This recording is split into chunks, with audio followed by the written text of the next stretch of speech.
नमस्कार विद्यार्थी मित्रांनो, अभ्यास मित्र परिवारामध्ये तुम्हा सर्वांचे स्वागत आहे. मित्रांनो, आज आपण 5 नोव्हेंबर 2025 रोजीचं करंट अफेअर्सचं सेशन बघणार आहोत. जर तुम्हाला ही सिरीज आवडत असेल तर लेक्चरला आताच लाईक करा, चॅनलला सबस्क्राईब करायला विसरू नका. आपलं लाईकचं टार्गेट आपण ठेवूया 300 लाईक. तर 300 लाईक आज तुम्ही कंप्लीट करायचे आहे. आणि जे टेस्ट क्वेश्चन देतो शेवटी, तर त्याची उत्तरं द्यायला विसरू नका. गुड मॉर्निंग सगळ्यांना. सुरू करूया आजचं सेशन. बघा, पहिला क्वेश्चन तुमच्या समोर आहे. नोव्हेंबर 2025 मध्ये भारतीय नौदलाचे 40वे चीफ ऑफ मटेरियल म्हणजे COM प्रमुख म्हणून कोणी पदभार स्वीकारलेला आहे?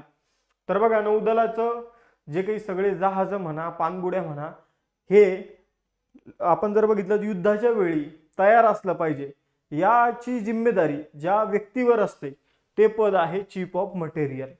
मग या चीफ ऑफ मटेरियल पदी मित्रांनो नियुक्ती करण्यात आलेली आहे व्हाईस ॲडमिरल बी शिवकुमार यांची. तो व्हाईस ॲडमिरल बी शिवकुमार जे आहे तर ते नौदलाचे नवीन COM बनलेले आहे, चीफ ऑफ मटेरियल बनलेले आहे. नौदलाचे सगळे प्लॅटफॉर्म, जहाज, उपकरणे नेहमी लढाईसाठी सज्ज असण्याची जिम्मेदारी जी आहे ती या पदावर असते. त्यांनी कोणाची जागा घेतली तर त्यांनी व्हाईस ॲडमिरल किरण देशमुख यांची जागा घेतलेली आहे. तर नाव लक्षात ठेवायचं आहे बी शिवकुमार. बघा मित्रांनो, आपण जर बघितलं भारतीय नौदलाचं मुख्यालय नवी दिल्लीमध्ये आहे. नौदल दिन 4 डिसेंबरला सेलिब्रेट केला जातो. नौदल प्रमुख आहे दिनेश कुमार त्रिपाठी आणि 47वे नौदल उपप्रमुख आहे व्हाईस ॲडमिरल संजय. मित्रांनो, आपण जर बघितलं तर आपलं नौदल जे आहे तर त्याचा जो ध्वज आहे त्यावर छत्रपती शिवाजी महाराजांची राजमुद्रा तुम्हाला आता बघायला मिळेल. पुढे जाऊया, लष्करी नियुक्त्या बघून घेऊया. प्रवीण कुमार जे आहे ते इंडो तिबेटियन बॉर्डर पोलीस फोर्सचे नवे महासंचालक बनले आहे. प्रवीर रंजन जे आहे ते केंद्रीय औद्योगिक सुरक्षा दलाचे नवे महासंचालक आहे. भारताचे नवे लष्कर प्रमुख उपेंद्र दुबे आहे. भारताचे नवे उपलष्कर प्रमुख जे आहे ते जनरल पुष्पेंद्र सिंह आहे. भारताचे लेखा नियंत्रक आहे राजकुमार अरोरा. भारताचे संरक्षण प्रमुख CDS आहे अनिल चौहान, हे दुसरे CDS आहे. भारताचे वायुसेना प्रमुख आहे अमरप्रीत सिंग. भारताचे नौदल प्रमुख आपण बघितलं दिनेश कुमार त्रिपाठी. परमेश शिवमणी जे आहे ते भारताचे तटरक्षक दलाचे 26वे महासंचालक आहे. लष्करी ऑपरेशन महासंचालक आहे राजीव गही. पुढे जाऊया, दुसरा प्रश्न. नोव्हेंबर 2025 मध्ये खालीलपैकी कोणते भारताचे 94वे रामसर स्थळ म्हणून घोषित करण्यात आलेले आहे? मित्रांनो, इम्पॉर्टंट क्वेश्चन आहे. 94वे रामसर स्थळ बनलेले आहे गोगाबिल तलाव, जो बिहारमध्ये आहे. तुम्हाला यावर प्रश्न विचारला जाऊ शकतो. तर बघा मित्रांनो, सगळ्यात जास्त रामसर स्थळ तमिळनाडूमध्ये 2 नंबरला, उत्तर प्रदेशमध्ये आहे. आणि आपण जर बघितलं बिहार आता 3ऱ्या क्रमांकावर आहे. बिहारमध्ये 6 रामसर स्थळ आपल्याला बघायला मिळतात. 94 आहे. आपण जर बघितलं तर गोगाबिल तलाव आणि बिहारमधील हे 6वं रामसर स्थळ आहे. आपण जर बघितलं तर एकूण रामसर स्थळांच्या बाबतीत भारत जो आहे तो जगामध्ये 3ऱ्या क्रमांकावर आहे 94 रामसर स्थळांसह. पहिल्या क्रमांकावर UK, दुसऱ्या क्रमांकावर मेक्सिको आपल्याला बघायला मिळतात. आपण जर बघितलं तर इराणमधील रामसर या ठिकाणी 1971 मध्ये जो करार झाला होता दलदलीच्या ठिकाणांना संरक्षण देण्यासाठी, त्याला रामसर करार म्हणून ओळखलं जातं. मित्रांनो, आपण जर बघितलं तर रिसेंटली जी काही रामसर स्थळ आपल्याला बघायला मिळत आहे तर ते आहे गोगाबिल, उदयपूर तलाव, गोकुळ जलाशय, नकटी पक्षी अभयारण्य, गागी पक्षी अभयारण्य. तर ही काही रिसेंट रामसर स्थळ आपल्याला बघायला मिळत आहे. पुढे जाऊया, तिसरा क्वेश्चन. संरक्षण आणि सुरक्षा सहकार्य मजबूत करण्यासाठी भारताने कोणत्या देशासोबत 10 वर्षाचा संरक्षण करार केला आहे? तर भारताने अमेरिकेसोबत 10 वर्षासाठी संरक्षण करार जो आहे तो केलेला आहे. तुम्हाला माहित असेल की आसियानची जी काही आपण जर बघितलं समिट जी आहे ती क्वालालंपूर या ठिकाणी सुरू आहे. आणि आसियान प्लसची समिट जी आहे ती सुद्धा क्वालालंपूर मलेशियामध्ये सुरू आहे. मग तिथंच दोन्ही देशाचे जे काही आपण प्रमुख जे आहे, दोन्ही देशाचे संरक्षण प्रमुख आपल्याला म्हणता येईल, आपले राजनाथ सिंह आहे संरक्षण मंत्री आणि अमेरिकेचे सचिव आहे, या दोघांची भेट झाली आणि आपल्या दोन्ही नेत्यामध्ये किंवा दोन्ही व्यक्तींमध्ये इथं करार झालेला आहे संरक्षण विषयक 10 वर्षाचा करार. अमेरिकेचे युद्ध सचिव होते ते पीट हेगसेथ आणि भारताचे संरक्षण मंत्री राजनाथ सिंह यांच्यामध्ये हा करार झालेला आहे. पुढे जाऊया, चौथा क्वेश्चन. भारतीय सैन्यासाठी पहिला स्वदेशी डिझाइन केलेला आणि उत्पादित सॉफ्टवेअर डिफेन्स रेडिओ कोणी विकसित केला? तर भारतीय सैन्यासाठी स्वदेशी डिझाईन आणि उत्पादित केलेला सॉफ्टवेअर डिफाईंड रेडिओ. तर सॉफ्टवेअर डिफाईंड रेडिओ जो आहे, डिफेन्स म्हटलं मी चुकून, सॉरी. तर डिफाईंड रेडिओ जो आहे तो DRDOने, डिफेन्स रिसर्च अँड डेव्हलपमेंट ऑर्गनायझेशनने तयार केलेला आहे. तर ही गोष्ट लक्षात ठेवायची. यामध्ये फक्त एवढंच लक्षात ठेवा, त्यामध्ये DRDOला भारत इलेक्ट्रॉनिक्स लिमिटेडने मदत करणार आहे. तर DRDOने हा बनवलेला आहे.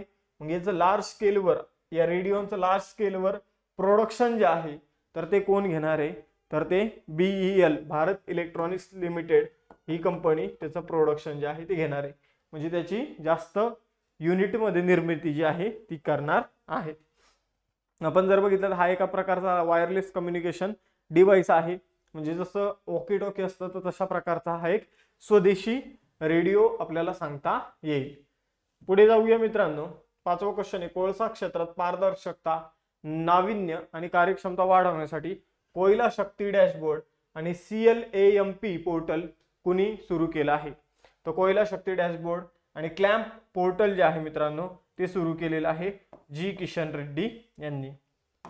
तर बघा, केंद्रीय कोळसा मंत्री आणि खाण मंत्री G. किशन रेड्डी यांनी कोयला शक्ती स्मार्ट कोळसा विश्लेषण डॅशबोर्ड जो आहे आणि क्लॅम्प पोर्टलचं त्यांनी उद्घाटन केलेलं आहे. आता क्लॅम्पचा फुल फॉर्म काय आहे? Coal land acquisition management and payment. तर कोळशासाठी एखादी जमीन जर ॲक्वायर करायची असेल आणि त्याचं मॅनेजमेंट करायचं असेल आणि त्याविषयी काही पेमेंट वगैरे करायचं असेल तर त्या संबंधित हा प्लॅटफॉर्म आहे. पुढे जाण्या अगोदर मित्रांनो, आपण 12 नोव्हेंबर पासून एक नवीन बॅच सुरू करतोय कंबाईन पूर्व परीक्षेसाठी, ती म्हणजे यशवंत बॅच. या बॅचमध्ये काय काय असणार आहे? या बॅचमध्ये लेक्चर असणार आहे. या बॅचमध्ये टॉपिक नुसार टेस्ट तुम्हाला बघायला मिळणार आहे. तर एकदम जबरदस्त बॅच आहे. आणि त्याचबरोबर पोलीस भरतीसाठी आपण वर्दी नावाची बॅच जी आहे तर ती सुरू केलेली आहे. आजपासून या बॅचचे लेक्चर सुरू होणार आहे. फी फक्त 299 रुपये. तुमच्या ओळखीचे कोणी मित्र तयारी करत असेल तर त्यांच्यापर्यंत या बॅचची इन्फॉर्मेशन पोहोचवा. आपल्या लेटेस्ट नोट्स बायोलॉजीच्या या नोट्स आता मी तयार केलेले आहे आणि चालू घडामोडीचा इयरबुक आपलं तयार आहे. तुम्ही ॲप डाउनलोड करून या नोट्स डाउनलोड करू शकता, प्रिंट काढू शकता. इतक्या जबरदस्त नोट्स आहे. या नोट्समधून खूप मोठ्या प्रमाणावर प्रश्न आगामी परीक्षेमध्ये विचारले जाणार आहे. त्याचबरोबर आपल्या कंबाईन आणि राज्यसेवेसाठी फाउंडेशन बॅच आहे. जर तुम्ही 2026 साठी राज्यसेवेची तयारी करत आहात तर तुम्हाला एकदम कमी प्राइसमध्ये आपण फाउंडेशन बॅच तुमच्यासाठी उपलब्ध करून दिलेली आहे. फक्त 4999 आणि कंबाईनसाठी ती फक्त 2999 आहे. आणि यावर सुद्धा तुम्हाला डिस्काउंट मिळणार आहे. आणि या बॅचचं वैशिष्ट्य असं आहे की आपले इतर बॅचेस तुम्हाला या बॅचमध्ये इन्क्लूड असेल, जसं की 21,000 प्लस PYQची बॅच, त्याचबरोबर हा नोट्स पॅक, हे तुम्ही सेपरेटही घेऊ शकता. यावरही डिस्काउंट आहे.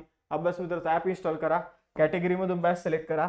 बॅच सिलेक्ट केल्यानंतर सर्वात शेवटी या इथं ऑप्शन असेल have a coupon code apply here, तिथे CJ लाईव्ह नावाचा कुपन कोड टाका, अप्लायवर क्लिक करा, फी मध्ये डिस्काउंट होऊन जाईल. पुढे जाऊया. 6वा क्वेश्चन, जगातील सर्वात मोठा पतंग किंवा आपण त्याला फुलपाखरू म्हणू शकतो ॲटलास मॉथ किंवा याला ॲटलास असंही म्हटलं जातं, तो कोणत्या राज्यात आढळलेला आहे? तर जगातील सगळ्यात मोठा पतंग जो आहे, फुलपाखरू जे आहे ते कर्नाटकमध्ये आढळलेलं आहे. तर आपण जर बघितलं तर कर्नाटकमधील कारवार जिल्ह्यातील गुड्डहल्ली या ठिकाणी हा आढळलेला आहे. याची पंखांची लांबी जी आहे ती 25 ते 30 सेंटीमीटर या पंखांची लांबी आहे. आपण जर बघितलं तर एवढी त्याची लांबी आहे आणि फगारा नावाचं जाड आणि लोकरीचं रेशीम जो आहे तो तयार करतो.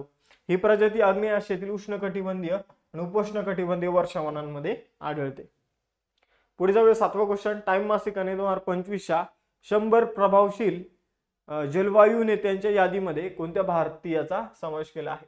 तर जगातील 100 सर्वात प्रभावशाली जलवायू म्हणजे पर्यावरणवादी जे काही व्यक्ती आहे तर त्यामध्ये भारतातील सोनम वांगचुक यांचा समावेश जो आहे तो करण्यात आलेला आहे. जो 3 इडियट्स पिक्चर बनलेला आहे आणि त्यामध्ये जे आमिर खानचा कॅरेक्टर आहे तर त्यातले जे त्या कॅरेक्टरचे जे काही खरे व्यक्ती आहे ते आहे सोनम वांगचुक आणि यांच्या जीवनावर आधारित एवढं फेमस मूवी बनलेला आहे. आणि आता ते लडाखमध्ये पर्यावरणाला वाचवण्यासाठी लढत आहे आणि आता त्यांच्या या कार्याची दखल टाइम मासिक मध्ये घेण्यात आलेली आहे आणि त्यांना सर्वात 100 प्रभावशाली जलवायू नेत्यांच्या यादीमध्ये त्यांना ऍड करण्यात आलेला आहे. पुढे जाऊया. 8वा क्वेश्चन, भारताचा 90वा बुद्धिबळ ग्रँडमास्टर कोण बनला? तर भारताचा 90वा बुद्धिबळ ग्रँडमास्टर बनलेला आहे इलामपंथी AR. तर बघा मित्रांनो, 16 वर्षाचा इलामपंथी AR जो आहे तो चेन्नई तामिळनाडू मधील आहे आणि तो तामिळनाडूचा 35वा आणि एकूण देशातील 90वा ग्रँडमास्टर बनलेला आहे. म्हणजे तामिळनाडू एकट्या राज्यामधून किती चेस प्रेमी आपल्याला बघायला मिळतात जे ग्रँडमास्टर बनतात, तुम्ही बघू शकता. इलामपंथीने 2025च्या बिजेलजिना ओपन मध्ये त्याचा शेवटचा ग्रँडमास्टर नॉर्म गाठला. म्हणजे बुद्धिबळ स्पर्धेमध्ये तुम्ही किती मॅच जिंकता त्यानुसार तुम्हाला काही पॉईंट्स भेटतात आणि मग ते पॉईंट्स भेटल्यानंतर एक विशिष्ट पातळी गाठल्यानंतर तुम्ही ग्रँडमास्टर बनता. तर आपल्याला परीक्षेच्या दृष्टीने फक्त कोण बनलं तर इलामपंथी AR हे नाव आपल्याला इथं फक्त लक्षात ठेवायचं आहे. पुढील क्वेश्चन आहे, नोव्हेंबर 2025 मध्ये संयुक्त अरब अमिरात मध्ये भारताचे नवीन राजदूत म्हणून कुणाची नियुक्ती करण्यात आली? तर भारताचे नवीन राजदूत UAE मध्ये बनलेले दीपक मित्तल, त्यांनी संजय सुधीर यांची जागा घेतली आहे. हे 1988च्या बॅचचे परराष्ट्र सेवेचे अधिकारी आहे. UAE, तर UAE ची राजधानी अबुधाबी, चलन आहे दिरहम, राष्ट्रपती मोहम्मद बिन जायद अल नाह्यान. आपण जर बघितलं दुबई UAE मध्ये ICCचं मुख्यालय आहे, इंटरनॅशनल क्रिकेट काउन्सिलचं. जगातील सगळ्यात उंच बिल्डिंग बुर्ज खलिफा पण दुबईमध्येच आहे. पुढे जाऊया. 10वा क्वेश्चन आहे, टाटा ॲडव्हान्स सिस्टम लिमिटेड आणि फ्रेंच एरोस्पेस कंपनी सॅफ्रॉन यांनी भारतात कोणत्या ठिकाणी विमान लिप इंजिन पार्ट्स मॅन्युफॅक्चरिंग युनिटचं उद्घाटन केलेलं आहे? तर जेट विमानासाठी जे काही इंजिन लागतं त्याला लिप इंजिन असं म्हटलं जातं आणि या लिप इंजिनचे जे काही पार्ट बनवण्यासाठी टाटा ॲडव्हान्स सिस्टम लिमिटेड आणि फ्रेंच एरोस्पेस कंपनी सॅफ्रॉन यांनी आदी बाटला हैदराबाद तेलंगणा येथे एक कारखाना जो आहे तो सुरू केलेला आहे. तर भारताची टाटा कंपनी, सॅफ्रॉन नावाची कंपनी आहे फ्रान्सची, दोघांनी मिळून हैदराबाद येथे आदी बाटला या ठिकाणी हा कारखाना जो आहे तो सुरू केलेला आहे.